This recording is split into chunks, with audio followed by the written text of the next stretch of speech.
Honorable Speaker, the world is facing a serious challenge of the pandemic and its aftershock. In these trying times, when many economies are struggling to revive, our people and our industry have exhibited remarkable resilience. As I mentioned already, post-pandemic, a new world order seems to be emerging, one in which Asia is poised to occupy a prominent position, and India will have a leading role therein. In this scenario, our tax system has to be transparent, efficient, and should promote investments and employment in our country.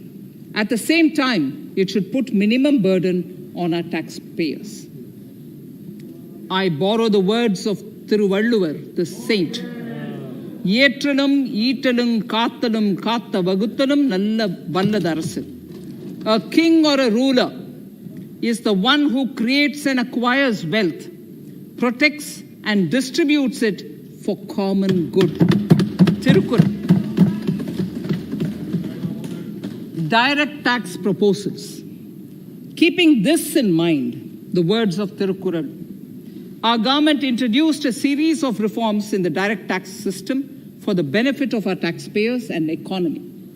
Few months prior to the pandemic, in order to attract investments, we slashed our corporate tax rate to make it among the lowest in the world.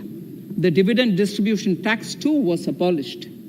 The burden of taxation on small taxpayers was eased by increasing rebates. In 2020, the return filed, despite having foregone several basic necessities their own, have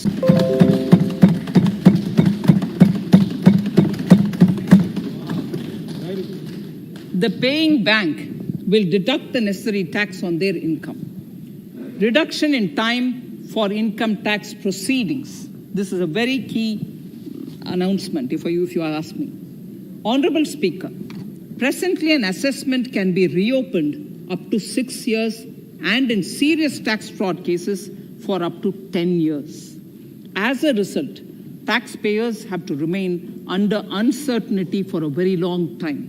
I therefore propose to reduce this time limit for reopening of assessments to 3 years from the present 6 years.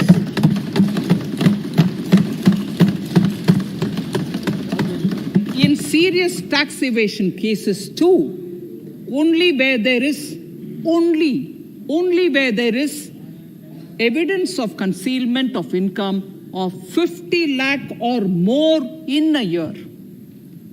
In serious tax evasion cases too, only where there is evidence of concealment of income of 50 lakh or more in a year can the assessment be reopened up to 10 years. Even this reopening can be done only after the approval of the Principal Chief Commissioner, the highest level of Income Tax Department. Setting up the Dispute Resolution Committee. Honorable Speaker, it has been the resolve of this government to reduce litigation, which mars the present taxation system. The government came out with the Direct Taxation Vivad Se Vishwas scheme to give taxpayers an opportunity to settle long-pending disputes and be relieved to further strain on their time and resources. The response from taxpayers has been the best ever, as over 110,000 taxpayers have already opted to settle tax disputes of over 85,000 crores under the scheme. To further reduce litigation for small taxpayers, I propose to constitute a dispute resolution committee for them, which will be faceless to ensure efficiency, transparency, and accountability. Anyone with a taxable income up to 50 lakh and disputed income up to 10 lakh shall be eligible to approach the committee. Faceless IT-AT. For ease of compliance and to reduce discretion, we are committed to make the taxation processes faceless.